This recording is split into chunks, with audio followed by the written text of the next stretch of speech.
Salve, salve, rapaziada. Aqui quem fala é o Ricardinho do canal Tribo Despertar. Sejam bem-vindos a mais um vídeo. Hoje é o episódio número 22 com um convidado super especial. Já aproveitando, se inscreve aí no canal, compartilha e comenta. Comenta aí se você conhecer esse tema, tá? Já deixa aí nos comentários. E aí, Felipe, o que você conta hoje pra gente?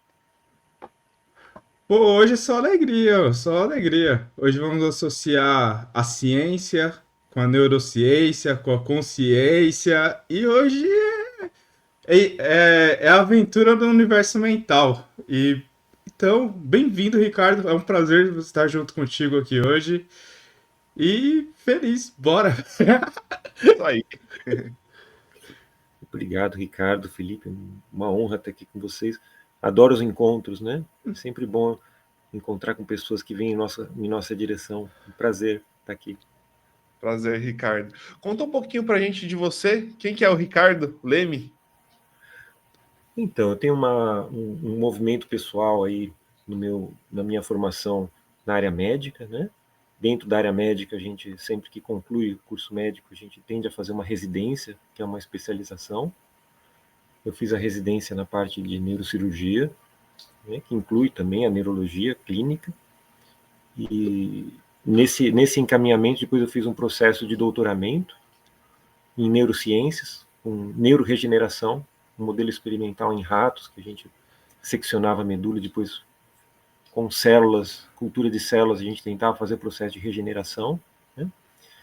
E depois desse processo todo, que nos satisfaz do ponto de vista científico, comecei a buscar um princípio na medicina que é muito curioso, que é o princípio da saúde. A medicina convencional ela trata muito de doença, né? Então comecei a buscar mais uma área em que a saúde pudesse ser contemplada. Então eu fiz uma ampliação da minha prática médica dentro de uma área que se chama antroposofia. A medicina antroposófica, ela não se contrapõe à medicina convencional, mas ela amplia a visão, mesmo porque ela traz o princípio do espiritual, do sentido existencial, de toda uma leitura setenária da vida que é muito preciosa. Né? A medicina convencional trata a biologia e a medicina antroposófica trata a biografia, que é como a gente está escrevendo a vida. Então eu tive essa passagem que me enriqueceu demais, né? E depois de tudo isso, com todo esse interesse pela espiritualidade, é muito importante que, em reverência àquele que tem uma perspectiva de vida mais agnóstica ou discipulada na direção do ateísmo, eu busquei uma área ainda mais científica para ver até onde vai essa realidade material, né? Então me formei em física, né? Fiz uma faculdade de física, onde a gente pode ver o limite do materialismo e do que se trata realmente o processo da gênese do mundo, com muita minúcia, sabe? A física ela realmente é uma ciência dura, mas que nos aproxima demais de como nós podemos dizer, olha, eu tenho certeza que alguma coisa é assim. Né? Então a gente vê como que as pessoas que têm certeza do ponto de vista material pensam. Né? Isso é um pouco do meu percurso. Né? Dentro desse percurso, claro, existem encontros e uma série de movimentos que decorrem disso, mas eu acho que o cerne do meu movimento é isso. Ô, Ricardo, eu faço uma pergunta clichê aqui para todo mundo que vem, né, para participar dos nossos vídeos. Hum. Quando foi o seu despertar espiritual? O que que ocorreu para o seu despertar espiritual? Você sabe que esses despertares, eles pedem também algum tipo de desconexão ou alguma experiência que te tire do automatismo. Né? Então, como parte do meu doutorado foi feito lá nos Estados Unidos, na Universidade de Miami, eu saí de uma estrutura aqui no Brasil onde eu trabalhava de segunda a domingo, segunda a domingo. Eu nunca falava não para a possibilidade de mais um lugar onde pudesse fazer uma cirurgia, mais um lugar onde pudesse trabalhar, porque no começo da carreira as coisas acontecem assim, tem todo um aprendizado concomitante, né? Então, de repente, no meio do doutorado, eu saio de um regime dessa natureza e vou para um lugar onde a gente trabalha das 9 às 4 da tarde. E só de segunda a sexta. E você sabe que do mesmo jeito que você tem a lei da inércia na física, que é um corpo que está em movimento tende a continuar em movimento. E um corpo que está em repouso, salvo a atuação de alguma força, tende a permanecer em repouso.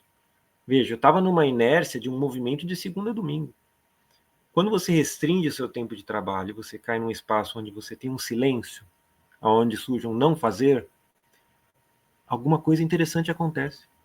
E esse algo interessante é um encontro muito pessoal e intransferível com você mesmo. E num primeiro momento isso dá uma certa angústia. Por quê? Porque primeiro você está respondendo, se relacionando com o mundo de fora. Então essa relação com o mundo de dentro, quando você escuta a sua solicitação pessoal, ela inicia um processo de despertar, né? Puxa, o que está me perturbando? O que é isso que no silêncio surge, né? Então nesse momento eu fiquei um pouco mais reflexivo, ao ponto de já me programar, uma vez que a paz é alcançada, né? Depois de tanta perturbação que o silêncio gera. É curioso, né? Porque a gente acha que o silêncio tranquiliza, né? Mas não, o silêncio ele pode ser muito perturbador eventualmente, né? E eu já havia nessa época assumido o compromisso de quando eu voltasse ao Brasil, eu falei, não, preciso fazer menos. E esse fazer menos não é um fazer menos de fato, quando diz respeito a nós mesmos, quando diz respeito a um despertar pessoal. É um fazer mais no sentido de contemplar a nossa vida também. E não só a vida do ter, que é uma vida de fora, acessória. Contemplar a vida do ser. E isso é um despertar, né? Aquilo que é essencial começa a te encontrar também, quando você se abre para o seu tempo. Então foi um pouco aí, perto do ano 2002, 2001, 2002, que eu tive esse encontro. Caramba, muito foda. Ô, Ricardo, eu tenho uma pergunta para você. Qual foram os principais desafios em unir a ciência e a espiritualidade na sua carreira? Você sabe que a ciência e a espiritualidade são coisas assim, praticamente de costas uma para outra, né? Isso. Mas por outro lado, enquanto a ciência fala de tudo aquilo que a gente sabe, a espiritualidade fala de tudo aquilo que a gente não sabe. Então, para mim, que sempre foi uma pessoa interessada pelo não saber, curiosa, muito disponível a pessoas que pensam diferente de mim, para escutá-las, para ver aonde elas estão, né? E se a biografia delas, se como elas estão na vida, atesta a qualidade do que eles estão falando, foi um processo muito natural, né? A maior dificuldade que eu tive é nesse processo de encontro entre ciência e espiritualidade, uma fase que surge, que é a tentativa do convencimento. Você começa a ver algo que apela a você como uma verdade, que você encontra um sentido na sua vida para até operacionalizar, né, no seu cotidiano. E você vê as pessoas num estado comprometido de saúde, comprometido de realização e de felicidade. Muitas vezes você quer mostrar isso. Você quer convencer. Você fala aquilo com uma ênfase e que não nos cabe, né? Então, se houve uma dificuldade, foi a minha própria pretensão de acreditar que o que serve para mim pode servir para o outro. Então, todo esse movimento, quando você adentra uma região de não saber, ele precisa acontecer de uma forma muito leve e despretensiosa. Senão você sofre.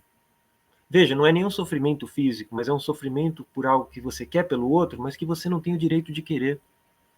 Então, se teve uma dificuldade, foi essa, uma dificuldade eu comigo mesmo, na medida em que eu descubro que eu sou um ser extremamente pretensioso, orgulhoso, que acredita que sabe mais, precisei tratar todo esse processo egóico para encontrar o meu centro, e mesmo no meu silêncio, transmitir aquilo que eu preciso transmitir, sem nenhuma intenção de convencer, mas simplesmente com a intenção de, no encontro, oferecer aquilo que eu tenho de melhor, né? E aí isso vai tranquilizando. Aí o resto, todo encontro que é um desencontro, não é mais um problema. Você sabe que é o que tinha que acontecer, né? E um desencontro não é uma briga necessariamente, são pessoas que estão num outro caminho e que você propõe algo, o outro propõe algo e eventualmente não existe a comunhão. Poxa, que maravilhoso. Ouvindo assim, eu venho da área da indústria, né? Então, acostumado com processos, com otimização de tempo, otimização de tudo, me lembrou bastante o processo de treinamento de colaboradores, né? Para linha de montagem. Onde tudo tem o que, como e porquê, já para não haver dúvidas e a pessoa aceitar aquilo de maneira irredutível, né? Legal. E aí eu percebi, assim, nessa época aí da minha vida, onde tinham bastante desvios de processo, que é onde as pessoas erram num processo, né? E aí lá nós chamamos isso de accidental work. O que é? Alguma coisa do trabalho foi interrompido e aquela pessoa perdeu a concentração. E hoje em dia, estudando mais sobre a parte da consciência, aí eu comecei a entender sobre isso. Acho que devido à neuroplasticidade, a pessoa ela já tá. Quando ela começa uma atividade repetitiva, ela já entra naquele flow, né, de trabalho. Onde aquele flow, se ele for interrompido, ela precisa rebobinar tudo e começar tudo de novo. E eu vejo bastante nisso daí naquela parte que você falou. Tem hora que nós estamos tão condicionados a ficar trabalhando o tempo todo, de estar ali, pô, preciso fazer minha meta, preciso fazer o meu dia. E quando nós temos esse espaço vago, onde nenhuma trilha da nossa cabeça já tinha imaginado ou sido condicionada a isso, a pessoa ela chega num estado onde ela tem muita energia mental e se ela tiver curiosidade e tranquilidade, ela pode expandir daquilo para um universo completamente diferente. Poxa, que da hora! Você trabalhando com, você já reparou que assim, se a pessoa ela tá na trilha da vida dela, na jornada da vida dela, e ela começa a boicotar habilidades dela, habilidades sociais, habilidades, talentos, ou até mesmo inspirações para a vida dela. Isso pode ser também condicionado a doenças, até mesmo aquelas doenças autoimunes? Você fez uma pergunta tão generosa, Felipe, que ela, de modo muito explícito, já tem a resposta, né? Ela é quase que uma afirmação, essa pergunta é quase uma afirmação, e é muito bonito isso, porque a sua própria biografia, a sua passagem pela experiência da indústria, pelos protocolos, pela necessidade de uma meta e de que algo seja feito processualmente, mostra as raízes desse problema atual, desse desencontro consigo e desse adoecimento que você está falando, até usando a palavra autoimune. Por quê? Porque dentro da medicina, tudo isso que aconteceu na indústria, de uma forma muito silenciosa, também permeou a prática médica. Como? A prática médica não é uma coisa humana, não é uma coisa biológica? Sim, é. Mas a existência de protocolos, a necessidade de seguir protocolos, de modo que se você não segue, está errado, não deixa de ser uma sistematização do processo de atuação dentro de uma realidade hospitalar. Então isso é uma industrialização da medicina, quando ela se torna protocolar. E até favorece uma outra instância, que no primeiro momento é invisível, que é a instância da judicialização. Porque na judicialização, onde você precisa dizer se aquilo está certo ou errado, e você pode julgar alguém, você precisa ter uma referência. E os protocolos sustentam a possibilidade de uma referência que foi feita de forma adequada ou de forma inadequada, pelo menos de acordo com o que disseram que é o protocolo. Com isso, o que você faz? Você desumaniza o campo do mistério. Você tenta cientificar uma prática que é biológica. Veja, se você cientificiza uma prática que é do ponto de vista exata, matemática, não tem erro. A equação, no Japão, no Brasil, na Europa, qualquer lugar, ela dá o mesmo resultado. Mas quando você cientificiza uma prática biológica, você está adentrando uma realidade imponderável, onde um corpo responde de uma forma, o outro corpo responde de outra, onde a biografia e a história familiar têm campos de relações e tem determinações históricas que vão levar a diferentes experiências, e tentando colocar tudo dentro do mesmo saco. Então você mata o mistério. Você não está aberto no sentido de entender que cada um fez o seu melhor e para um o resultado foi a cura, para outro o resultado foi a morte. Então essa tentativa, né, de entrar no protocolo, de mediocrizar a forma de atendimento de todos, ou de dizer que há uma norma para as pessoas, ao ponto das pessoas serem desviadas das suas realidades internas, como você falou, daquilo que ela gosta, de como ela gostaria de viver, daquilo que é um ideal que é contrário ao ideal do mundo. Toda essa contrariedade que acontece ainda num estado aparente de saúde, e que já é um estado de subsaúde ou de pré-doença, a pessoa que está desalinhado, está insatisfeito com onde ela trabalha, está insatisfeita dentro de uma relação familiar que se sustenta indefinidamente para cumprir um protocolo social. Tudo isso está no processo de enraizamento das doenças. E as doenças autoimunes, como você falou, é uma das grandes áreas de doença que adentra essa realidade, onde o nosso psiquismo faz algo de modo contrariado, né? Você mesmo está se sabotando na vida, o seu corpo, por analogia, é como se ele desenvolvesse uma linha de atuação que ninguém sabe como que a pessoa está adoecendo, porque ela nem imaginou que a vida adoecida que ela leva poderia ter um correlato de adoecimento autoimune dentro do seu próprio corpo. Então, sim, esse descuido com os seus valores, esse descuido com o seu tempo, esse descuido com a vida, esse descuido numa boa relação com a morte, porque para que vocês tenham um bom estado de flow, você precisa ser amigo íntimo da morte. Ó, para que o flow aconteça, você tem que morrer pro momento anterior. Se você tiver apegado a algo no passado que você não perdoa, que você está ressentido, que você está magoado, não tem flow para você. O que tem é provavelmente repetição de um padrão até que aquilo que te aprisione seja dissolvido. E às vezes tem coisas que são tão profundamente colocadas embaixo do tapete por nós, que só uma doença autoimune, que você também não sabe bem do que se trata, você só sabe que é autoimune porque o próprio corpo se combate, pode fazer esse trabalho que você está deixando de fazer. É um autotrabalho. O que melhor do que uma doença autoimune? Veja, esse raciocínio precisa ser muito cuidadoso, tá? Para a gente não levar ele a ferro e fogo, e saber que ele contempla, não exclui, o pensamento convencionalista da medicina, que é o adoecimento biológico, que é o adoecimento por alterações gênicas, que é o adoecimento por processos metabólicos, ingesta de substâncias que também adoecem. Mas você vê, essa realidade psíquica ela precisa ser contemplada. Então, o modo como eu vivo, ele precisa ser visto como algo sagrado. E eu preciso continuamente visitar se esse sagrado está presente no meu cotidiano, ou se eu simplesmente sou um robô que faz protocolos, ou que, do ponto de vista numa indústria, respeita toda a linha de produção de modo inquestionável. Você assistiu Tempos Modernos de Charlie Chaplin e percebeu que quando ele para de apertar as porcas, ele continua assim. Então, isso que parece que é uma brincadeira, e o cinema é um lugar maravilhoso para despertar nossa consciência, a gente sabe disso, é algo muito sério do ponto de vista social. E que às vezes a gente, pelo fato de rir, não se percebe fazendo parte dessa engrenagem em algum nível. Então você percebe, Felipe? Eu respondo o que você fala ou eu te enrolo? Eu sou muito bom de enrolar, Felipe. Então você precisa me ajudar para ver se eu não estou te enrolando. Fez sentido o encadeamento? Fez muito sentido, eu consegui acompanhar toda essa linha de raciocínio. Legal, é muito legal. E louco também. É muito louco também. Isso tudo é muito louco.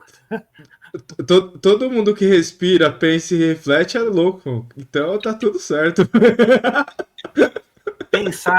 Pensar hoje é um artigo de luxo, Felipe, com todo respeito. Lógico que é. Você vê, depois que inventaram essa nova moeda, sabe que moeda? A da inteligência artificial, que é um dos lados, né?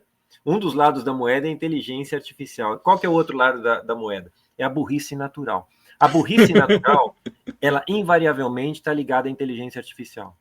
Porque quando você vê que um algoritmo que foi programado e diz que ele pensa, que ele é inteligente, veja, a gente está num lugar extremamente delicado. Olha que delicadeza. Se você pensar nisso como uma estrutura de memória, de um banco de dados que você acessa, é uma coisa. Que até consegue fazer um balé e criar uma concatenação de ideias interessante, é uma coisa. Mas quando você dá o status de inteligência a isso, você percebe um princípio social de degeneração profunda sendo instalado. Então a gente precisa ser muito cuidadoso, né? Porque tem pessoas que perguntam até de relacionamento para essa entidade, né? Ele não percebe... E ela nem existe. Então, não percebe que a burrice natural é o outro lado da moeda da inteligência artificial. É muito interessante. O pessoal hoje em dia está usando a IA para tudo, né? Tem até um conhecido nosso que ele se formou em psicanálise, que ele utiliza a IA assim, basicamente para fazer atendimento. Não é incrível? Incrível. Daí você vai se consultar com a pessoa está usando o IA. Exatamente. É disso que eu estou falando. Ricardo, você assistiu aquele filme estadunidense que se chama Idiocracia? Nunca vi esse filme. Você assistiu, Felipe? É maravilhoso aquele filme. Não é incrível aquilo? O pensamento medíocre assim se tornou o ápice da humanidade. Isso. E tem uma coisa que eu racho o bico com esse filme, é que você sabe por que eles escolheram o Crocs para aquele filme? Não? Todo mundo usa Crocs no filme. Aí a pessoa estudioso que foi escolher o sapato para todo mundo usar falou assim: esse é o sapato mais horrível que eu vi na minha vida, que ele geralmente não faz muito sentido e vai ser impossível dessa merda popularizar.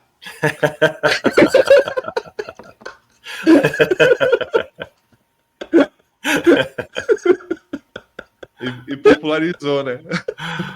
Ô, Ricardo, E você sabe que nesse filme eles pegam um cara da atualidade, é um experimento lá de uma agência secreta dos Estados Unidos, eles congelam essa pessoa, era só para fazer um teste, se dava para congelar por 1 ano, 2 anos, só que o procedimento foi proibido pelo governo, esqueceram os caras na cápsula do congelamento, ele acordou 150, 200 anos para frente, e o Tá louco. processo de inteligência da humanidade tinha entrado no estado profundo de degeneração justamente pela relação que aparatos da natureza da inteligência artificial haviam assumido aquilo que normalmente o humano atua a partir do seu pensamento. E aí, essa pessoa que era uma inteligência mediana no passado, quando ele se projeta no futuro, ele é um Einstein, ele é um cérebro. Caramba. E o mundo Mas é todo muito real. degenerado, sabe? Você não parece estar vivendo isso já, de algum modo? Já tá começando, né? A gente pegou bem assim, foi um começo muito rápido, né? Parece que foi ano passado que inventaram a IA e hoje em dia assim, ela tá evoluindo de uma tal forma, cara, que é assustador isso. É É. assustador.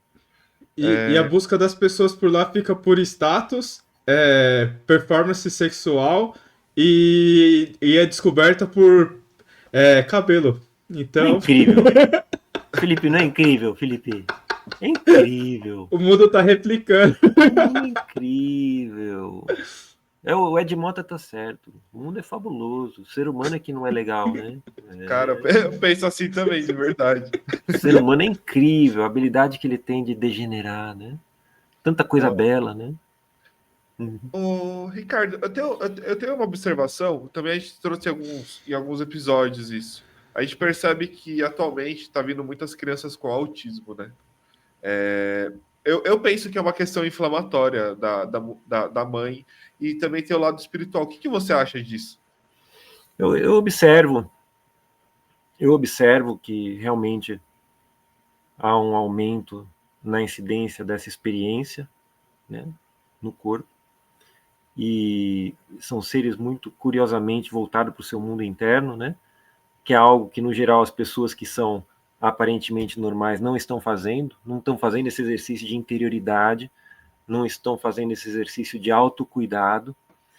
Então, eu não sei do que isso se trata enquanto uma experiência fundamental em termos de inflamação, se são os neurônios da empatia, os neurônios em espelho, que de alguma forma adquiriram uma não conformidade com o resto do encéfalo e, portanto, essa autorreferência ficou como um aprisionamento pessoal.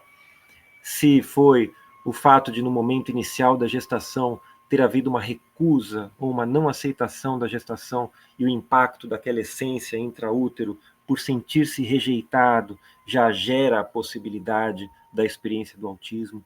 Se há um caráter de natureza familiar hereditária que a gente observa em famílias que têm pacientes autistas, que existe uma preservação também desse tipo de experiência. É muito comum também que a gente encontre esse tipo de experiência no corpo em usuários de substâncias recreativas, né? Tem pais que usam a substância de uma forma muito indiscriminada e por não compreenderem que aquilo pode gerar uma experiência desafiadora nos filhos, né? Agora, você vê, cada época tem os seus desafios, né? De tempos em tempos surgem pandemias silenciosas, e não sei nem se a gente pode chamar o autismo disso hoje, mas você vê a AIDS em outro momento, o advento da explosão dos casos de câncer. Cada época parece que tem uma qualidade de adoecimento e que, mais do que descobrir as bases fisiopatológicas, eu sou muito interessado em observar a configuração da relação humana com a vida, né? Quando a vida está muito desinteressada daquilo que é essencial, eu acho que uma experiência desse tipo, ele nos encaminha, por analogia, para a gente questionar como é que está o nosso autocuidado, a nossa autorreferência, né? porque você vê, nascer forçosamente numa experiência de aprisionamento, né? Autismo é auto, é eu comigo mesmo, né? É quase que o Felipe falou, uma experiência autoimune, né? Mas é um autoconsciencial, né? Muitas vezes, independente do grau, né? Porque esse autismo tem classificação, né? O autismo leve, o autismo grau 3, que é super disfuncional. Então, tem os diferentes níveis, né? Então, independente da fisiopatologia, eu acho legal a gente perceber que isso está acontecendo.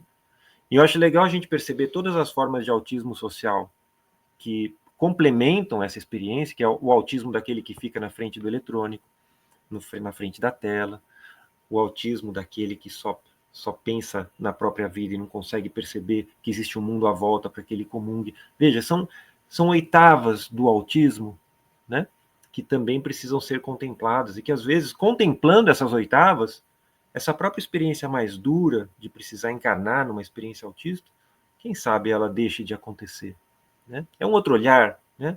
É um olhar que desafia a gente repensar a doença, inclusive até como um sistema de mensagem. Você sabe que tem autores que falam que a doença é um sinalizador, não é algo a ser combatido, mas é a expressão de um mal viver da espécie humana que faz com que alguns processos aflorem para que aquela consciência passe por uma reformulação, né? São pensadores que não se colocam como vítimas de processos patológicos, se não olham para os processos patológicos como impulsos humanos de um espírito de época, no alemão Zeitgeist, onde a humanidade precisa dar um salto de consciência, mas se recusa. Mas é verdade, a incidência disso é absurda. Eu tenho atendido muitos casos aqui na minha cidade. Eu percebo, né, que cada vez a gente está se alimentando de coisas mais industrializadas, estresse nas cidades.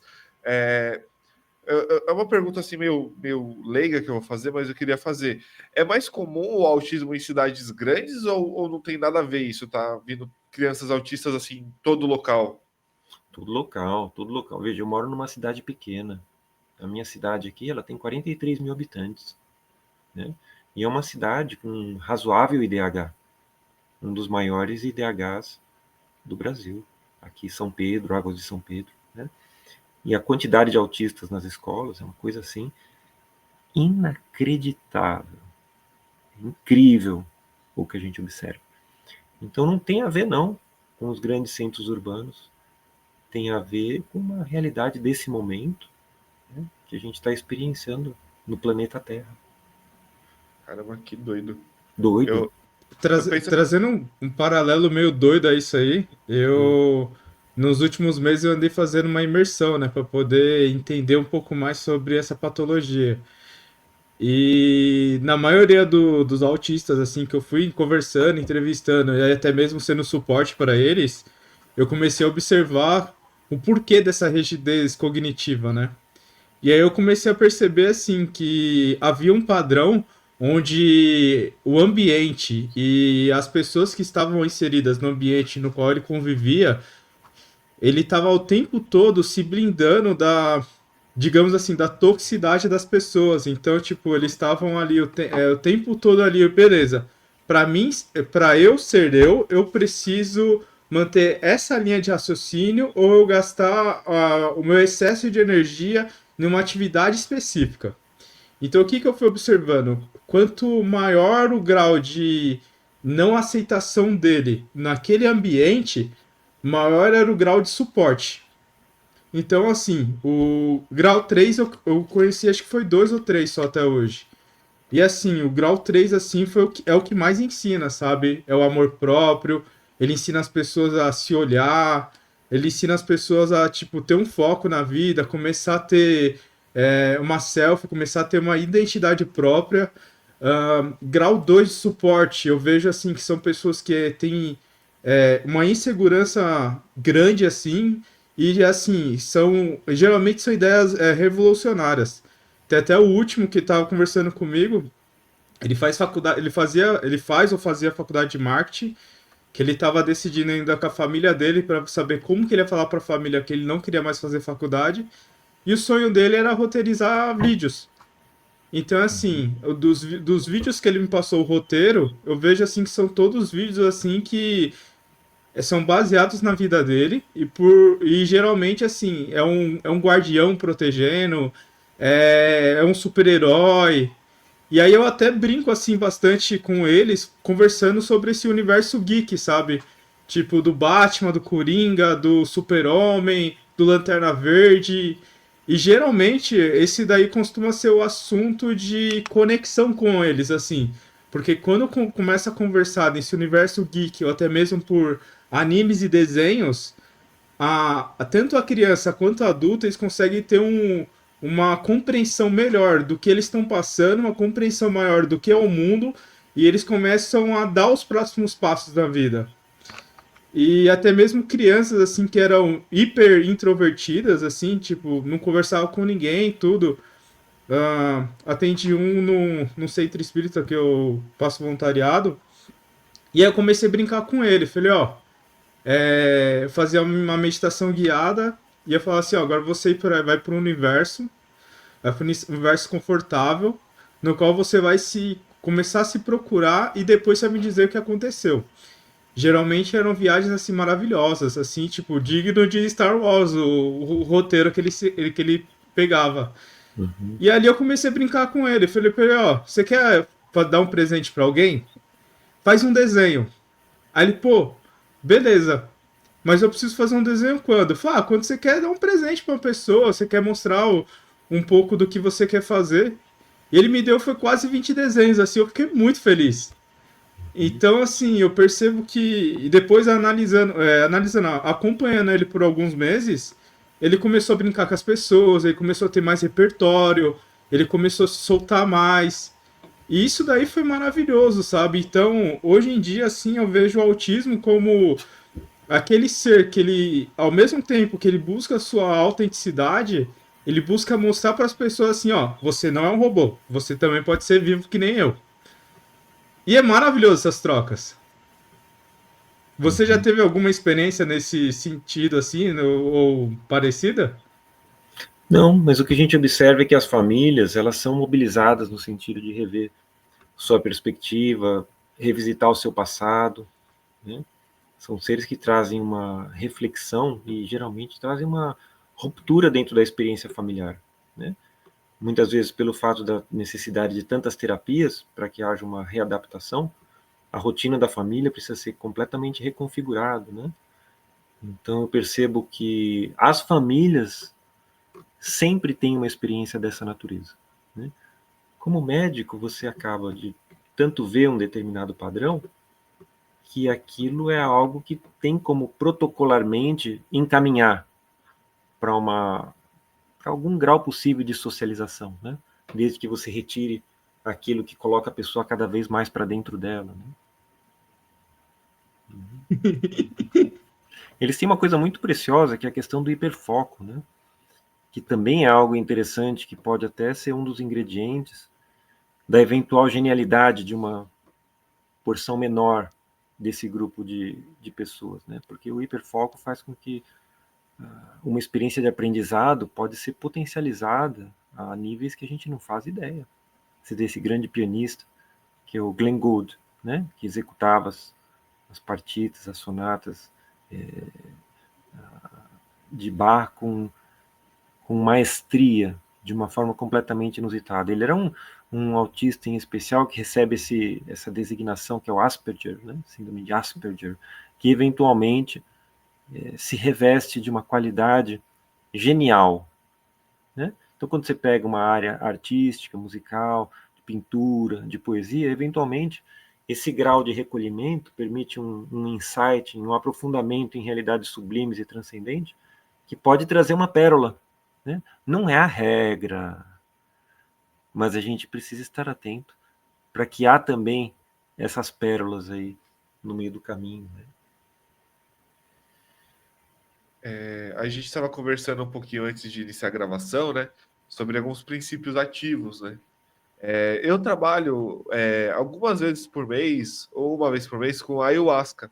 Você já ouviu falar de ayahuasca? Já ouvi falar. É uma substância aí que é uma mistura de dois cipós, a cipó da chacone do mariri, né?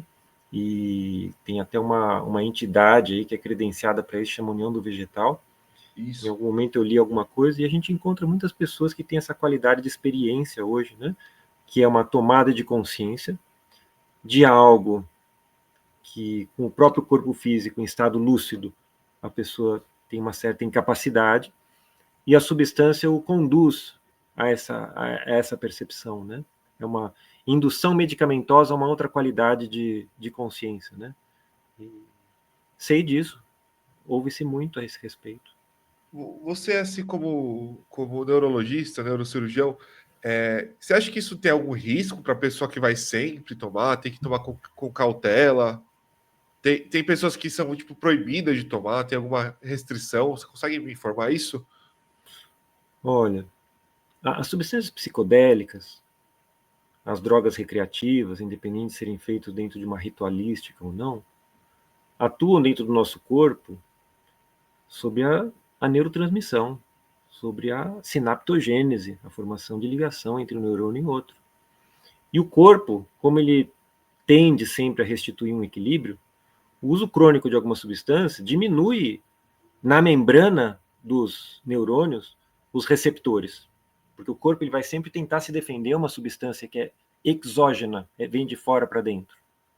Então, tudo aquilo que você oferece, oportuniza para o seu corpo, e que ele tende a se defender do ponto de vista de mudar a sua neurofisiologia, a gente precisa olhar de uma forma atenciosa. Fala, poxa, por que esse corpo que tem milhares de anos de evolução está entrando numa relação com essa substância de diminuir a expressão gênica de receptores numa membrana para algo que eu estou oportunizando? Ao ponto de pensar, puxa, será que é por aí mesmo? Veja, ninguém está falando aqui de ser ou não careta. A gente está olhando simplesmente para uma neurofisiologia e a gente precisa saber que, assim como a cocaína, uma mescalina e as aminas vasoativas aumentam a quantidade de dopamina na fenda sináptica, essas substâncias, que em última análise vão atuar sobre a dopamina, elas estão causando uma alteração na neuromodulação. Algumas pessoas voltam ao normal com a cessação do uso. Tem pessoas que, quando você gira uma chave pela metade, elas não voltam mais ao normal. Tem percepções que não tem, uma vez que você teve, fazer com que você retorne a um estado virgem perceptual. Então é muito importante que você tenha o melhor conhecimento da neurofisiologia antes de adentrar uma realidade onde você fala que simplesmente aquilo vai expandir a sua consciência. Porque a que custo a consciência está sendo expandida? A um custo de uma neuromodulação, de que quando eu volto para a minha vida normal, eu perco a concentração, eu fico ansioso, eu quero fugir das minhas obrigações, porque eu sei que existe uma outra qualidade de mundo, e às vezes a pessoa que já vai para uma experiência dessa natureza é uma pessoa que tem uma vida atribulada, uma vida confusa, e muitas pessoas vão para isso como uma fuga. Isso precisa ser considerado, né? Então, toda substância que mexe com a neurotransmissão, com a neuroplasticidade, ela precisa ser contemporaneizada. Porque é algo que não vem de dentro de você, está vindo de fora para dentro. De novo, é como se fosse um empréstimo do banco. Você pega um empréstimo de um dinheiro que você não trabalhou, você vai ter que pagar por aquilo.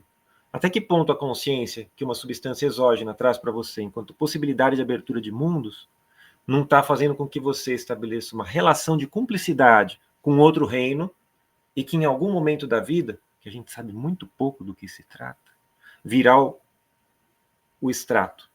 Ó, você fez isso, agora está aqui, ó.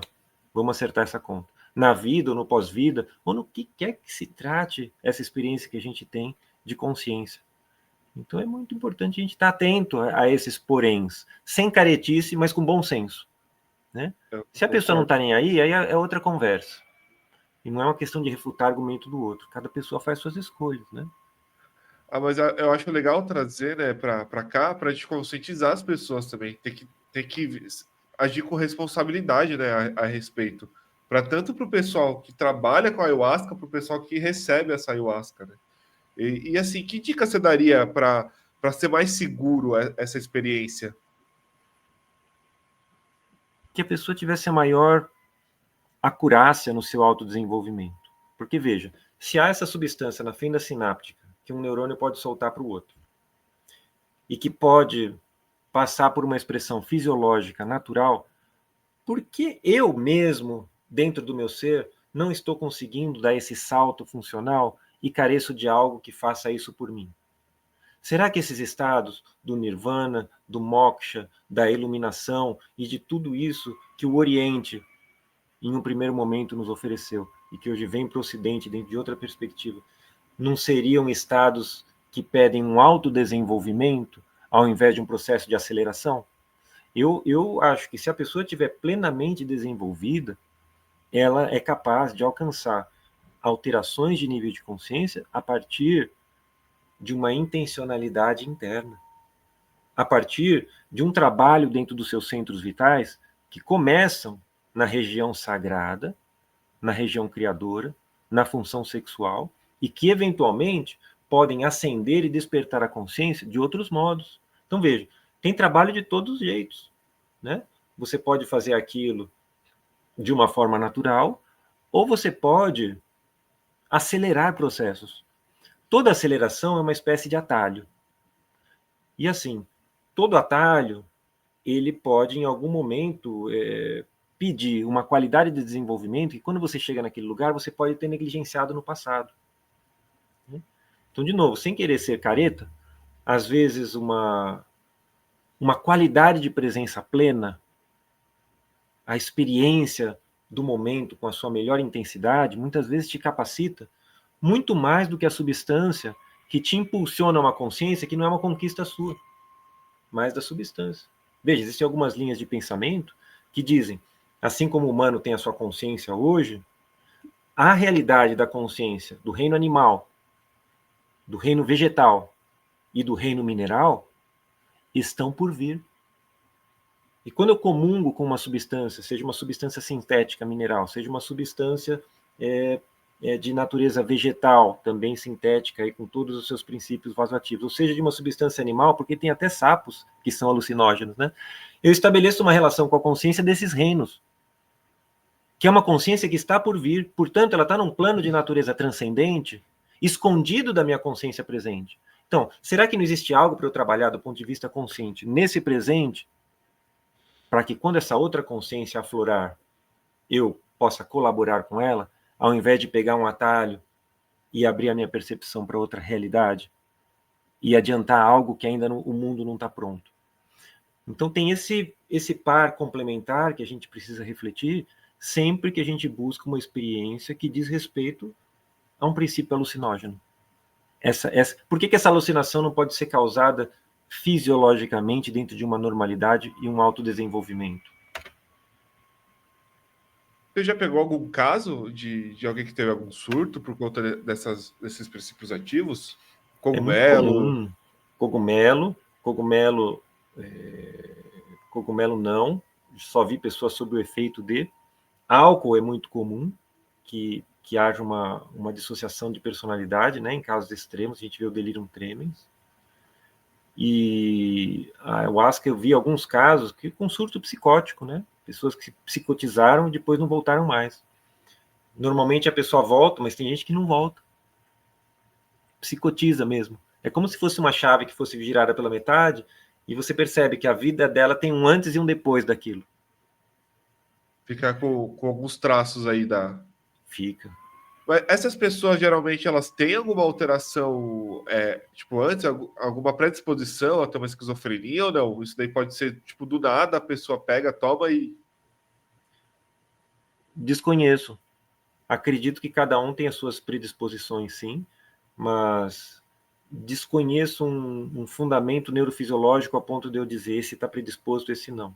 A história familiar geralmente é um encaminhamento interessante, né? Se você tem esquizofrênicos e psicóticos na família, a chance de alguém ter essa outra experiência, ainda que despertada por drogas, ela fica um pouco mais acentuada, né? Tanto que numa anamnese psiquiátrica, neurológica, você sempre observa se tem casos semelhantes na família.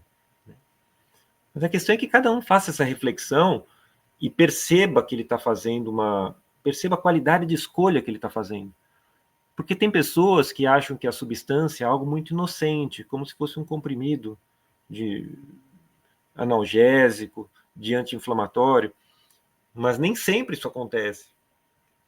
É uma qualidade de consciência, de fato. Aquele ser vegetal sintetizado, seja vegetal, mineral ou animal, que você estabelece uma relação com o seu corpo, ele, mais do que um princípio ativo puramente químico, carece de ser visto como um princípio vital das forças que animaram na natureza a sua formação. E esses princípios vitais, eles têm uma qualidade de consciência. Veja, você diz que a pedra não tem consciência, mas se você encontrar com um amigo seu que teve experiência com LSD, ele vai falar para você que a pedra falou. Você pode achar que ele está louco, mas ele falou com a pedra. Ele falou com a pedra, e pior que isso, a pedra respondeu. Então isso é muito sério. Você pode falar, ele está louco, a pedra não respondeu. Eu respondi, eu não sei. Eu não sei do que ele está falando. Eu só não duvido de nada. Porque o mundo, nós não sabemos do que se trata. Mas existem filosofias, existem ordens, existe uma tradição que muito atenciosa e cuidadosamente descrevem essas diferentes naturezas, esses diferentes planos, essas diferentes instâncias, o que nos encoraja a ousar um pensamento dessa ordem. Por mais que no primeiro momento pareça esdrúxulo, a pessoa que olhar com atenção vai perceber que existe uma fundamentação razoável, né? A gente vai encontrar esses pensamentos ordenados dentro de um pensamento antroposófico, que é a linha desse pensador Rudolf Steiner, né? A gente vai ver uma leitura da consciência muito refinada a partir dele, né? Max Heindel também é um outro pensador que vai trazer algo muito refinado da estrutura de consciência. Jung também é um ser que organiza essa estrutura consciencial que nos auxilia muito dentro dessa ordenação, né?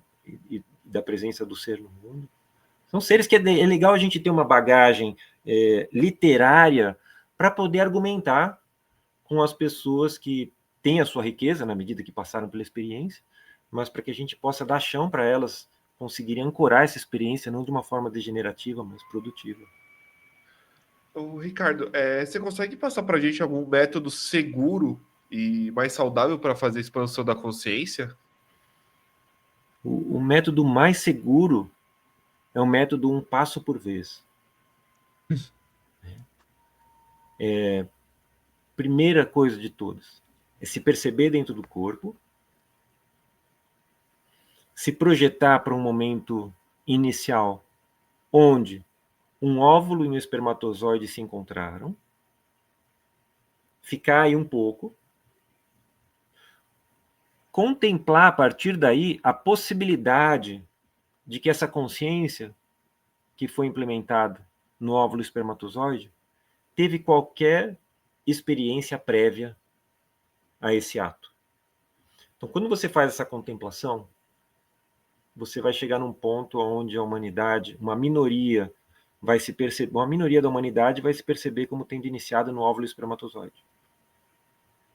E uma maioria, dentro do seu não saber, das diferentes formas, desde estar no colo de Deus até ser uma consciência livre, sem corpo, né? Vão se perceber como tendo uma existência passada à presente vida. Essa contemplação da possibilidade da existência de uma realidade passada faz com que você tenha um estranhamento. O estranhamento de, puxa, se houve uma realidade passada onde minha consciência estava liberta, qual é a necessidade de uma relação com a matéria atual onde a minha consciência está aprisionada a um veículo físico?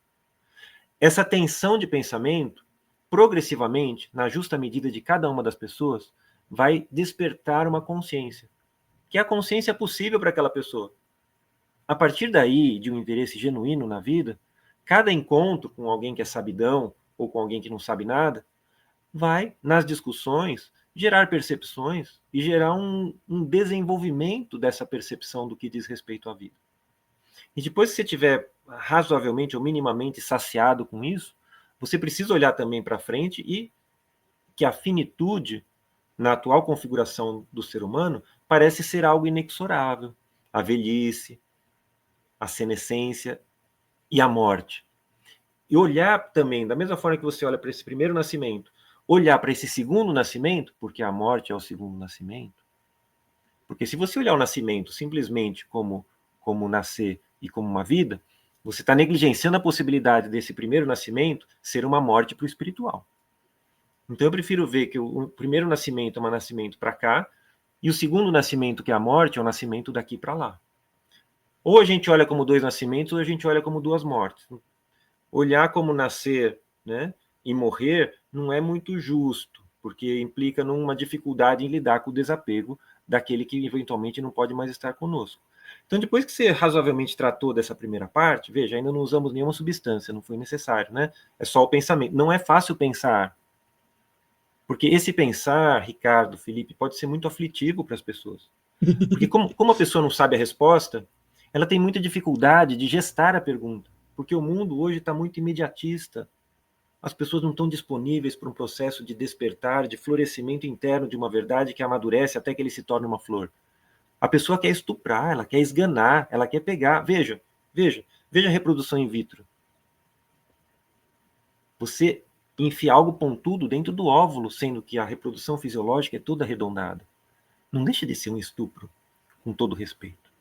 Né? Então, essa pressa que as pessoas têm e que as substâncias alucinógenas favorecem, porque a substância alucinógena ela abre portais que, eventualmente, teriam seu tempo de serem abertos de uma forma fisiológica. Né? Então, toda essa pressa faz com que o processo ele seja todo cheio de falhas. E muitas vezes a pessoa se sente satisfeita com uma explicação e ela não vai além. E as explicações, elas sempre se ampliam. Não tem um ponto da verdade onde você chega. A própria verdade é o sistema de fluxo da vida. A verdade é um ser e não um lugar onde você chega e se apropria. Então ela é um ser que também se desenvolve, ela não está pronta. Então olha que delicadeza. Quem tem essa fibra de pensamento para encarar esse pepino, sendo que ele tem que trabalhar, tem que comer, tem que ganhar dinheiro, e você fica contando esse papo furado para o cara. Às vezes é muito mais fácil para a pessoa ir lá e ter a experiência alucinógena e ter a certeza de uma realidade transcendente, porque ela vivenciou aquilo ao seu modo.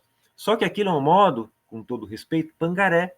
Né? Você tem o pangaré, você tem o alazão, você tem o manga larga, são diferentes cavalos.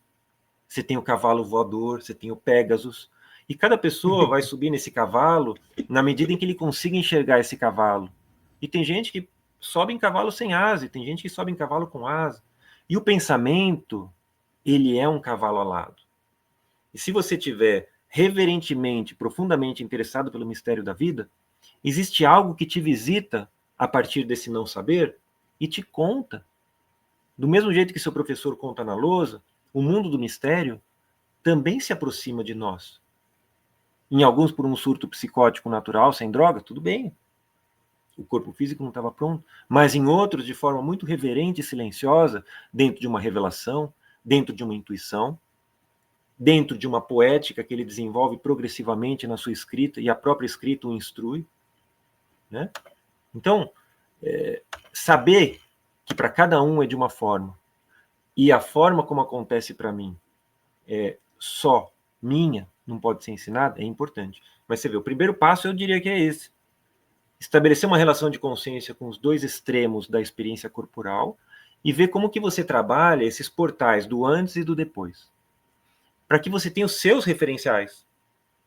A partir desses referenciais, racionalmente você pode estabelecer uma relação com os referenciais do outro, ou pegar um atalho e dar uma alucinada. E muitas pessoas apreciam essa alucinação, né? Medicamentosa, as mais diversas.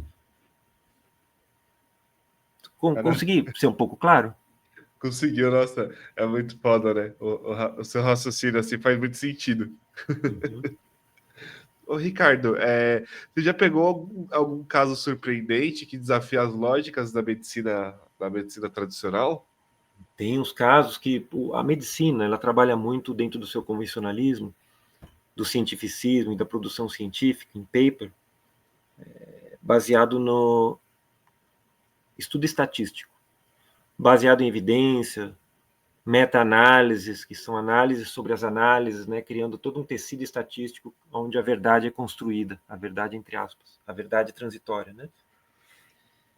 E dentro disso, a gente tem uma gaussiana, que é uma forma de estudar um fenômeno, e a gaussiana ela é como aquele chapéu mexicano, onde no meio dela a gente tem a prevalência dos fenômenos e como eles acontecem, né?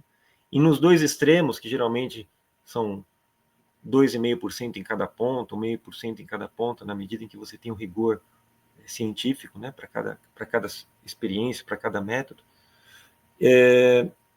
você tem as exceções. Veja, as extremidades da gaussiana, elas tendem a zero, mas elas não são zero. Antes de tender a zero, elas compõem uma estatística que a ciência geralmente trata como desprezível, porque está fora do grosso, e é no grosso onde a gente pode fazer um protocolo, criar medicação e ganhar dinheiro. Essas extremidades das gaussianas, elas têm uma espécie de algo que contraria aquilo que está sendo estudado. Então, sempre tem algo surpreendente, como aquele tumor que teria uma sobrevida de 1 ano e vive 10. É claro que a medicina vai falar, não, um anátomo patológico devia estar errado, porque não é possível ele ter vivido 10. Alguém errou na hora de ler. Então, as exceções, elas sempre são vistas com um certo descaso, mas elas existem para todo mundo. Todas as regras têm exceções. A gente não consegue explicar as exceções. E depois que elas acontecem, a gente tenta dar explicações para essas exceções. O que é louvável, o que é justo. Mas o que eu acho mais importante é ter abertura para o não saber, para que o método científico possa se expandir, para que não seja uma repetição indefinida do mesmo. Se a gente tiver essa capacidade, né, como diz Thomas Kuhn, que é um filósofo da física, em termos de como acontecem as revoluções científicas, quando um modelo se esgota e como um novo pensamento surge, né? Se a gente tiver essa leveza para que as revoluções científicas aconteçam no bom sentido e não as bloqueamos de acontecer, está tudo certo. Só que para isso a gente precisa de um espírito científico contemporâneo que seja um pouco mais aberto para aquilo, diferente daquilo que você espera que aconteça. A ciência não pode ser tão preditiva, ela tem que ter um espaço para o não saber, para que o novo aconteça. Então existem sim essas exceções, todo mundo teve as suas estranhezas, gente que estava em coma e que se achava que ia morrer acordou, as coisas mais absurdas. Acontece. Agora, sempre se tenta explicações para que isso seja enquadrado na nossa lógica. É muito improvável que a gente se entregue para a realidade ou para o campo do milagroso. Geralmente a gente quer restringir a compreensão. Nem para lá e nem para cá, a gente só precisa estar aberto. É ter bom senso, é saber se não sabedor. Isso já é suficiente. E não ser prepotente de achar que sabe tudo. O não saber é um lugar muito confortável, sabe? Tem gente que pode se sentir angustiado, mas não saber é muito importante, é uma coisa legal de sustentar dentro de si. É uma genialidade, né? É uma forma de genialidade, Felipe. Você vê, o próprio Sócrates, quando você lê a experiência socrática, quando ele se diz não sabedor, e que foi considerado pelo oráculo o ser mais sábio de todos os tempos. Cadê? O que aconteceu com o não saber socrático? O que aconteceu com o pensamento platônico na atualidade e que a gente não consegue ter esse espaço de não saber de uma forma saudável? Por que isso, na atualidade, está se tornando ansiogênico e não produtivo? Aos poucos, é importante que a gente crie espaços para que isso aconteça. Não de uma forma impositiva, se não é mais do mesmo, mas de uma forma convidativa. O que você acha? Como é para você? E escapar aos territórios polêmicos. Porque onde existe polêmica, existe alguém querendo se impor. E onde existe alguém se impor, é mais do mesmo. É partidarismo, seja ele científico, seja ele político. Ou seja, convidar, comungar, são experiências de conhecimento que ainda não estão plenamente amadurecidas hoje na Terra. Elas ainda estão num processo gestacional. Quem sabe, dentro desse espírito do que se diz ser a Era de Aquário, nós não estejamos nos prenúncios desses tempos. Talvez, né? Ô, Ricardo, um dos meus hiperfocos da vida sempre foi carro, né? E uma coisa assim que eu me pego às vezes depois da popularização das inteligências artificiais é que as perguntas, assim, as análises viraram muito super trunfo, sabe? Tudo base de números e estatísticas. E parou ser sobre história, sobre o desenvolvimento dessa ciência, né? Que são os carros, né? E até me peguei esses tempos aí conversando com um amigo, nós estávamos andando de carro, tudo, aí passou um carro chamado MG, né, que é um fabricante. E aí, geralmente, ele perguntava, pô, mas que carro que é esse, sabe? E aí, dali, se poderia construir um relacionamento onde poderíamos entender sobre a história, sobre a vida daquela empresa e saber o que está sendo hoje visto, né? E ali, quando eu falei pra ele, um MG. Primeira coisa que ele fez, o reflexo natural dele foi pegar o celular e dali já pesquisar no chat GPT o que é MG. Legal. E aí saiu, tipo, são alguma coisa assim muito genérica, sabe? É igual você ir na farmácia e pegar uma aspirina. E beleza. E aí, tipo assim, toda a base do que aquela empresa representa mesmo foi se perdida. E até uma coisa assim que eu brinco muito com as pessoas, assim, sobre o uso de substâncias, sobre como vai levando a vida, né? É, é, nossa forma de agir é como se fosse o motor de um carro, sabe? Nós temos o carro naturalmente aspirado, que ele tem aquela performance ali o tempo todo. Nós temos o carro turbo, que através de uma excitação ele vai desenvolvendo uma performance maior. Mas tem pessoas que querem um carro nitro, sabe? Onde você aperta um botão, você tem aquele aperto no peito, assim, para poder sentir aquela adrenalina por questões de segundos. E quando acaba o óxido nitroso, fica morto o resto do tempo o carro, para ele não explodir, sabe? Então eu vejo muito disso, assim. Tem pessoas assim que gostam de abusar em substâncias, abusar nessas buscas espirituais. E aí eu paro e penso assim, falo, pô, a que custo, sabe? Como eu trago a analogia do carro, pô, um carro que é econômico, ele faz 20 quilômetros com litro de combustível. Um carro que está buscando uma alta performance faz 300 metros. Um E é dragster, assim, né? um dragster, assim não vai autonomia na vida. É isso mesmo. E é muito bacana você falar esse conceito de carro, que são os veículos.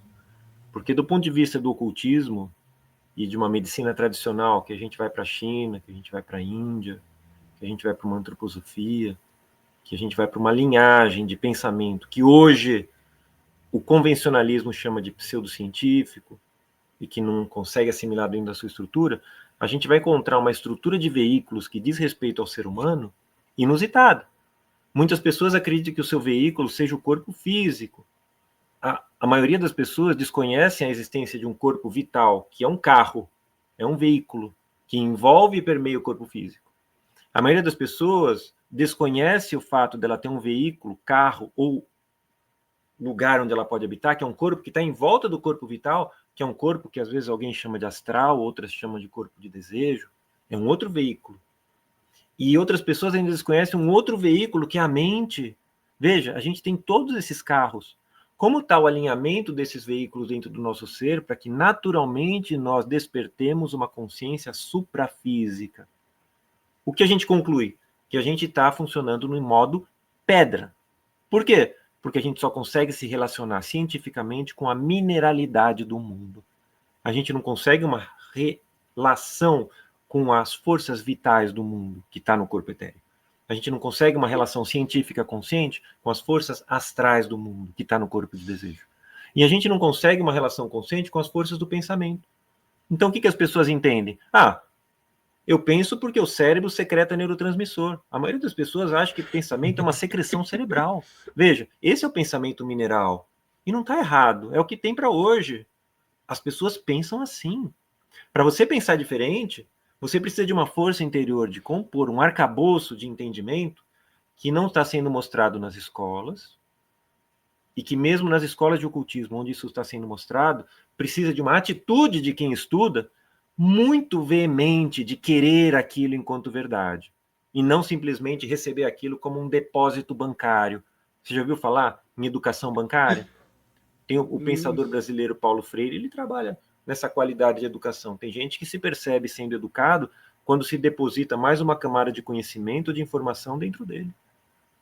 Ele não consegue desenvolver vida dentro daquele conhecimento, ele se torna um repetidor daquilo que ele foi impregnado. Então, para você aprender de mundos suprafísicos, que é o que as substâncias eventualmente alucinógenas atuam enquanto atalho ou curto-circuito, você precisa de uma impetuosidade no estar vivo que poucos de nós têm. E que as escolas e as pedagogias não estão estimulando. Então é natural que a humanidade esteja num processo que se encaminha para a degeneração mais do que para o desenvolvimento. É natural que as políticas sejam de antagonismo e não de comunhão. É natural que haja guerra e não encontro. O que a gente está vendo é completamente natural e descreve a experiência da consciência humana e como ela consegue estar hoje no mundo. E tudo isso é maravilhoso. Eu não estou falando de um lugar ressentido, eu estou falando como observador do que eu leio quando eu abro os noticiários de manhã em algum site da internet, ou quando eu converso com algum colega, né? Estou falando de algo que é bem palpável. Eu acho que quando eu falo, vocês me entendem, né?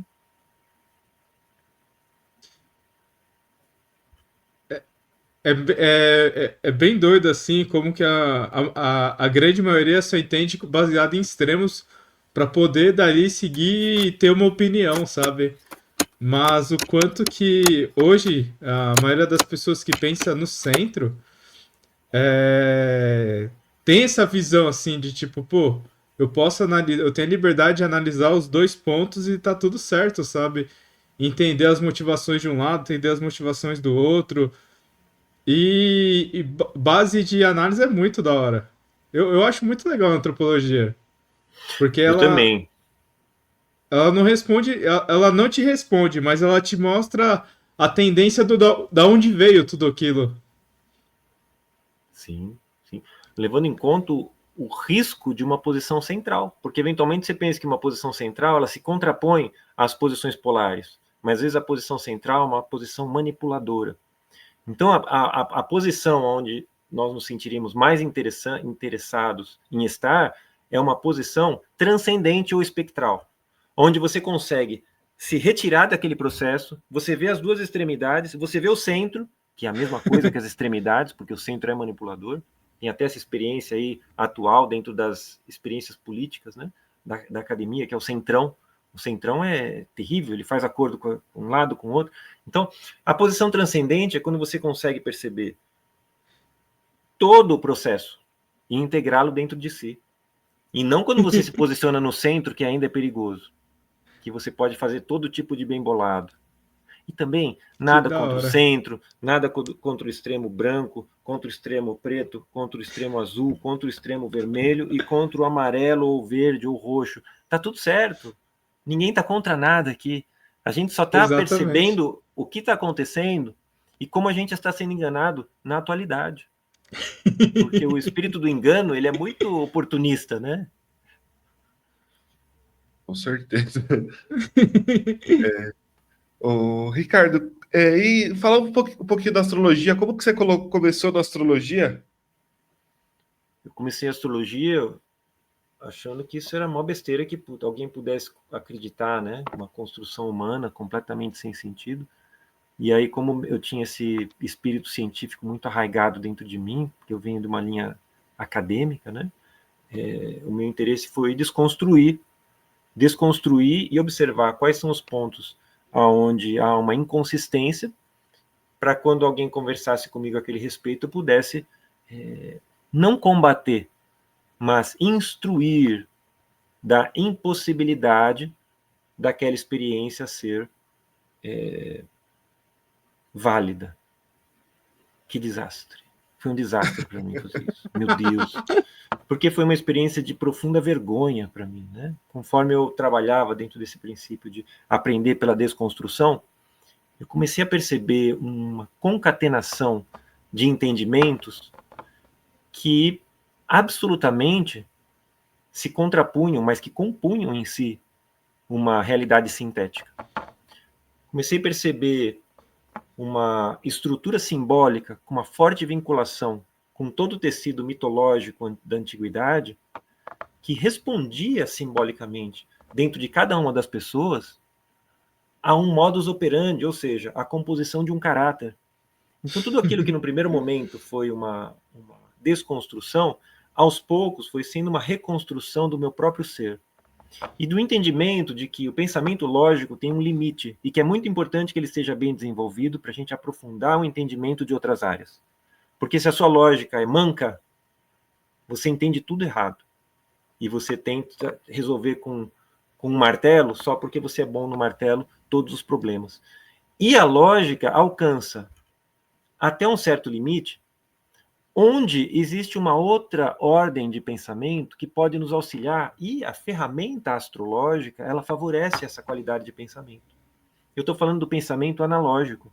Veja, o pensamento analógico, Ana, é não. É não lógico. É o pensamento por semelhança. Não é o pensamento por causa e efeito. O pensamento analógico, ele é perigosíssimo. Porque ele nos coloca dentro de uma instância onde todas as associações mais indevidas podem ser feitas. Então, o estado de sagrado que eu preciso estar para que uma analogia não me encaminhe para um perder-se é profundo. Eu preciso estar profundamente desenvolvido para que a minha analogia não crie uma palavra equivocada, não semeie o erro, a dúvida, a discórdia. Então, surge o quê? Depois de um pensamento de primeira ordem, ou lógico, plenamente desenvolvido, a gente pode ousar adentrar uma realidade analógica ou um pensamento de segunda ordem. É um pensamento sintético, é um pensamento por paradoxos, é um pensamento onde o paradoxo não é algo que te confunde, mas ele é a síntese final de algo que você concluiu. Porque a vida tem seus paradoxos. E ainda assim ela é maravilhosa. Tudo pode ser dentro dela. Então a astrologia ela nos conduz a essa outra ordem de pensar. Uma ordem onde a gente encontra como que um tecido entre a manifestação da matéria e uma realidade inominada, que a gente chama de realidade transcendente, que a gente chama de realidade espiritual. E que diferente dos exames de laboratório que você faz, como uma tomografia, um hemograma, e você tem um resultado objetivo, olha, a hemoglobina é tanto, a glicemia é tanto, o colesterol é tanto, a astrologia mostra um ponto tensional. E esse mesmo ponto tensional, olha o paradoxo, ele pode representar na experiência da pessoa um excesso ou uma falta. Diferente de uma dosagem no sangue, onde aquilo representa algo objetivamente como um excesso e uma falta. Na realidade astrológica simbólica, você vê uma tensão. E é como a pessoa vivencia aquela tensão que você vai aprender se a vida dela pede um pouco menos ou um pouco mais. Então, no passado, a astrologia era ciência médica. Ela fazia parte da medicina. Tem vários médicos ilustres que trabalham com ela. Existem aforismos hipocráticos em que a medicina utilizava a própria astrologia. E com o passar dos tempos, e com o mau uso a partir de uma institucionalização religiosa equivocada, manipuladora, isso foi tomado como um risco de charlatanismo e, portanto, ela foi excluída temporariamente de uma prática em favor do rótulo de pseudocientífica. Mas é um pensamento de outra ordem, muito interessante. Não estamos falando da astrologia de almanaque, que não deixa de ser algo divertido. Nós estamos falando de uma astrologia essencial, onde a gente consegue vincular cada um das hierarquias zodiacais uma parte do corpo humano, a cada planeta uma potência funcional dentro do corpo humano, e a cada uma das casas terrestres uma área da nossa vida ser vislumbrada. Então, olha, essa é uma das grandes vergonhas minhas, da dessacralidade da minha aproximação. Porque todo conhecimento deveria ser aproximado de uma forma interessada, genuína. Veja, eu fui armado. Então, isso foi uma experiência muito curiosa na minha vida. Né? Eu fui armado. Olha, o meu intelecto ele é razoavelmente robusto para desconfigurar, contra-argumentar, montar uma linha narrativa de entendimento. Né? E eu fiz tudo isso dentro de um silêncio, eu comigo mesmo. Veja, eu não vou fazer curso. Eu não quero que o professor me ensine. Eu quero aprender no meu silêncio. No que a literatura oportuniza. Veja, eu ainda sou vulnerável aos livros, mas eu tenho uma experiência meditativa, contemplativa, observacional pessoal, que é o grande laboratório da astrologia, que é o ora et labora. É testar as hipóteses da antiguidade e da tradição na sua própria vida e nos seus encontros. Percebe a diferença? E dentro disso, eu percebi um tecido de uma consistência inacreditável. Inacreditável. E está aí, silencioso. Algumas escolas até auxiliam uma lembrança da essência dela. Existe algo muito precioso aí, para mim. Veja, para mim, eu não estou advogando, né, isso de uma forma absoluta, mas para mim existe algo muito precioso aí. Expliquei ou te enrolei? Eu Foi explico, maravilhoso. Expliquei, né? Que legal. muito legal. Foi atrás pra tentar, tipo, desmascarar, né? Terrível, Ah, né? Que vergonha. não, não Eu é uma acho que verdade. Pode Eu falar, acho que Fih. o mais da hora de tudo foi essa associação com a parte analógica, né? Uhum. É, eu vejo assim que, tipo, pô, faz muito sentido, sabe? Porque quando nós estamos na lógica, pela eletrônica é a eletrônica digital, né? Onde nós trabalhamos com porta-lógicas, onde tem E ou não E, exclusividade. E o que, que eu percebo? Quando nós trabalhamos com eletrônica digital, nós trabalhamos geralmente com uma linha de raciocínio lógica assim direta, onde as variáveis que estão dentro dela se perdem. E muitas vezes nós não entendemos por que, que o resultado final não foi atingido. Aí é através de muito estudo, o engenheiro ou o técnico tem que ali abrir aquele campo de dados e poder fazer as correções necessárias. Já vendo para a parte antiga, na parte analógica da eletrônica, é associação de resistores, de outros mecanismos que para poder direcionar o sinal de energia, né? E o da hora é assim, tipo, um exemplo, se um resistor tá sujo, ele vai aumentar a resistência dele e, consequentemente, pode não dar a atenção final correta. E Uhum. o da hora, sim, da parte da astrologia é que nada se perde, né? Tudo se vai se transformando nisso tudo, né? Eu achei muito legal, nunca tinha associado os dois juntos. Isso. Isso. Você imagina um corpo simbólico. Se você pensar em símbolo, você está pensando numa abstração. Se você está pensando em mitologia, você está pensando em uma abstração. No entanto, a despeito de ser uma abstração, ela pode ser pensada. Esse pensar pode encontrar uma correlação analógica entre aquilo que é pensado e o ser que pensa. Ou seja, entre o símbolo e a expressão da sua vida. E entre o símbolo e a expressão da nossa vida, existe um correlato funcional incrível acontecendo. Independente da gente explicar se isso tem uma constante gravitacional, independente da gente explicar se isso obedece às leis de Maxwell ao eletromagnetismo, independente de tudo isso, algo indica haver uma instância de ressonância para fora da realidade material entre essa estrutura simbólica e a realidade da nossa vida. A gente precisa estar atento a isso só. Que da hora. Cara, muito show. Né? Ô, Ricardo, você tem alguma religião hoje em dia? Eu tenho muito apreço, né, por uma entidade que gerou um movimento aos meus olhos da maior consistência filosófica, literária, idealista como experiência terrena. E que em absoluto nega ou diminui qualquer outra possibilidade de alguém que nos encaminha a um direcionamento. Né? Esse encaminhamento, para mim, se chama Cristo. Cristo é uma qualidade de consciência, e dentro da experiência desse sacrifício descrito historicamente dentro dos livros sagrados, ele porta algo muito misterioso na medida em que o sangue é derramado na terra e o véu do templo se rasga. E algo é oportunizado para a humanidade enquanto conhecimento que decorre dele. Veja, não está acontecendo na academia, na universidade. Está acontecendo a partir do derramamento de sangue. E ninguém aqui está estimulando a guerra ou alguém matar o outro para o sangue cair. A gente está falando do derramamento de sangue de um ser plenamente consciente que habitou a experiência corporal humana e que se derramou sobre a Terra e que permite que nós, enquanto humanos, acessemos essa consciência. Veja, eu não estou falando de um Cristo morto ressuscitado que a gente vai louvar, mas também disso também. Eu estou falando de um Cristo vivo que, na medida em que eu comungo essa consciência atua a partir do meu sangue também. Veja, essa linguagem simbólica, ela é cheia de riscos, dentro da brevidade que eu estou propondo isso, mas ela tem uma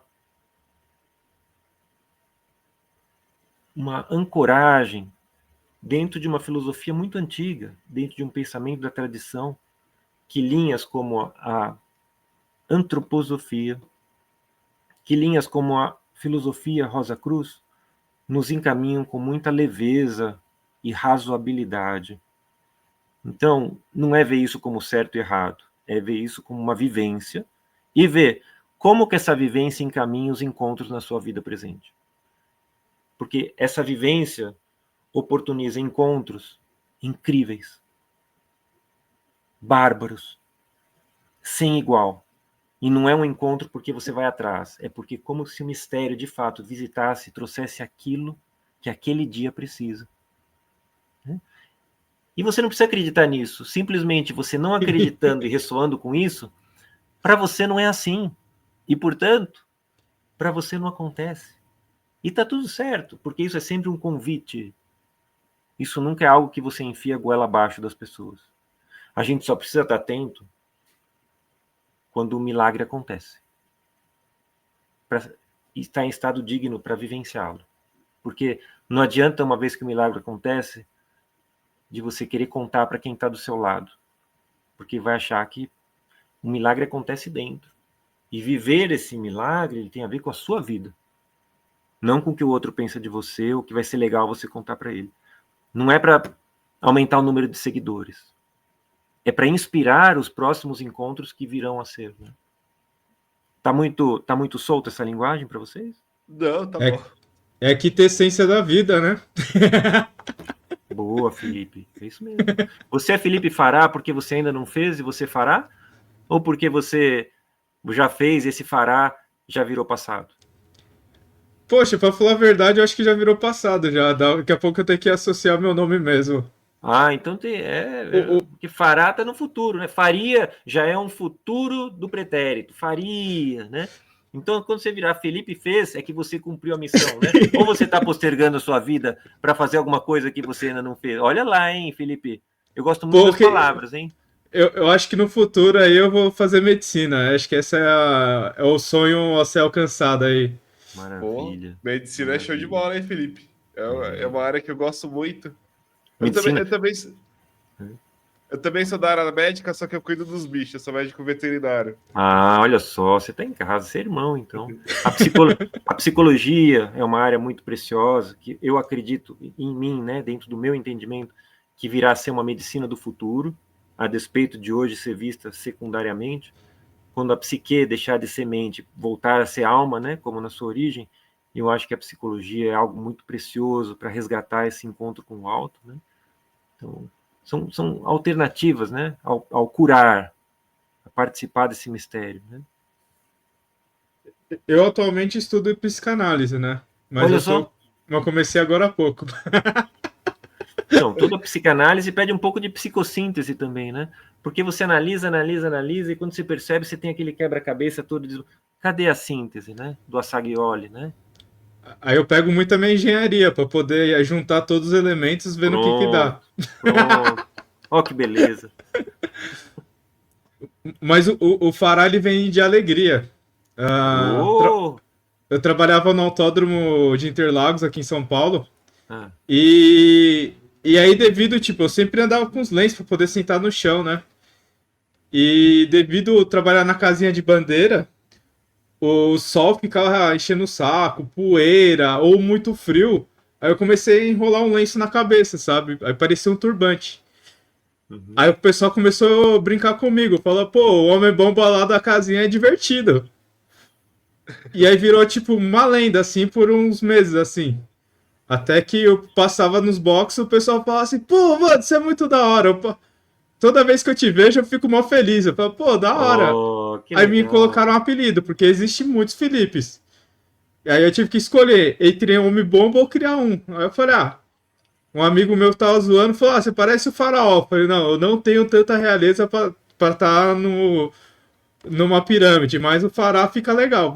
Que bonito. Que bonito. É isso aí, meu amigo. É isso aí. Ricardo, muito obrigado pela sua participação. Foi um prazer estar aqui com você. Nossa, muito, muito show de bola, assim, as suas reflexões. Faz muito sentido, de verdade, por ceder essa manhã para estar aqui com a gente. Eu fico muito feliz, do fundo do coração. Muito obrigado aí pela sua presença. Puxa, obrigado vocês. Quem está cedendo amanhã é vocês. Eu estou aqui oportunizando um encontro digno. Eu converso com muita gente, né? Às vezes entrevistas acontecem e é raro encontrar a generosidade que a gente encontra em vocês. Tem muitas pessoas que vêm com uma pretensiosidade onde nada acontece. E não é nada acontece por uma indisposição minha, mas é porque tudo já vem tão formatado que não é possível que a intuição e o mistério participem, né? E vocês são muito generosos, né? Muito bom estar com vocês. Que bom que você gostou de ficar muito feliz. Aqui nosso bate-papo ele é bem descontraído. Você vai rolando a conversa, a gente vai puxando. É isso aí. E vai chegando em vários pontos, assim, tipo, diferentes. Obrigado. Mas é o primeiro de muitos convites aí para você estar com a gente, para estar conversando. Legal, tô aí, tô à disposição. E o mais legal de tudo, hoje é o episódio 22, né? Isso. Então, na numerologia, ele está associado à organização, ao trabalho, estabilidade e responsabilidade. Que vem calhar muito com o que é hoje, que é o nosso número mestre do construtor. E quem que apareceu para nós aí nesse caminho? Senhor Ricardo Leme, nosso construtor de... Mas você aí, hein? Influenciador de pensamentos neurológicos, para nós pensar além do nosso. Você desconstruindo todo o meu trabalho na humildade, me devolvendo a estado de orgulho e prepotência. Aí, vou ter que começar do zero de novo, rapaz. Eu gosto muito desses números duplos, viu? São números mágicos, né? Quem estuda numerologia sabe disso. Obrigado pelo carinho, viu, pessoal? Tamo junto, tá? Tamo junto. Ricardo, você gostaria de passar suas redes sociais para o pessoal de casa te seguir? Eu tenho um Instagram que é @RicardoJosé de Almeida Leme. E eventualmente sai alguma coisa, né, publicado, ou algum retiro, algum grupo de estudo que a gente participa bastante, né? Que legal. Tem um monte de coisa aí na internet. Hã? Faço. Você faz retiro? Legal. Eventualmente eu organizo retiros, né? O próximo eu quero fazer parte um dia. Ano que vem já tem um marcado para Portugal. Faremos em Portugal. Vai ser legal. Caramba. Porque além de ter o pessoal, né, a turma, tem também esse passeio, né? Que em grupo ele é mais confortável, menos estressante, né? Caramba, é retiro em qual sentido, assim, para você descansar, para meditar? Tem a parte do passeio, tem a parte do bate-papo e tem a parte da instrução, né? Onde todos esses assuntos, vários deles pelos quais nós passamos aqui, são compartilhados de modo a cada um poder falar de si e construir o seu entendimento, né? A partir daquilo que é suportável vindo do outro. Então tem tudo isso, tem todos os ingredientes, né? Uma colega que organiza, do Atma Institute, Instituto Atma, é a Fernanda que organiza, uma colega aí. E vocês vão para vários locais, assim? Nós vamos, esse ano nós fizemos uns quatro já, na Fazenda dos Bambus, a gente faz muito, que é no interior de Pardim, né? E tem os retiros grupais da nossa própria amizade, né, que a gente encontra ou aqui perto de casa, ou aqui em casa mesmo, tem os nossos grupos de estudos. Caramba, que legal. Muito show. Eu conheci o seu trabalho pelo aquele canal do Rosa Cruz.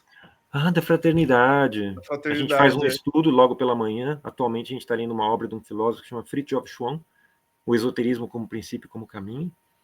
Também lá a gente faz um trabalho na área da filosofia Rosa Cruz, na área da astrologia, onde toda semana a gente está postando, né? Nós temos acho que já chegamos em 300 e poucas aulas já postadas no canal, na área de astrologia. E assim, despretensiosamente, né? Tudo no seu tempo, silenciosa e discretamente. E quem precisa chegar, chega, né? Chega, vai chegando. Juntando carvões, né, para acender uma fogueira. Mas não é para queimar ninguém, pessoal. É só para sentir o calorzinho. É só ficar acolhido. Isso. É isso aí. Bom, Felipe, obrigadão aí pela sua presença mais uma vez aí com a gente. Faz o jabazinho aí pra gente encerrar. Pessoal, para quem chegou até aqui, curte, comente, compartilhe. Nós estamos aí nessa caminhada aí dessa conexão com todos, na conexão de ideias, conexão de filosofias, conexão do nosso viver para cada um contribuir com a vida do outro.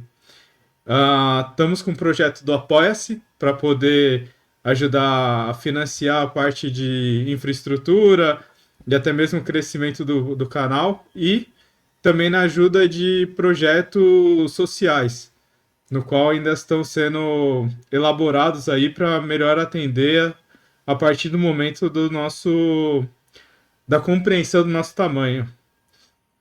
Então eu acho que é isso. É muito legal estar aqui hoje presente com os Ricardos, os doutores Ricardos.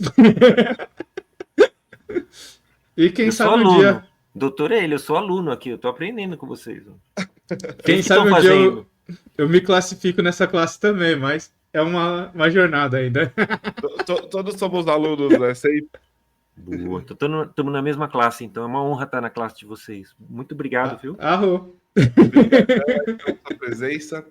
Pessoal de casa, não esquece de compartilhar, comentar, seguir, ajudar aí na divulgação desse projeto que a gente tem, tá bom?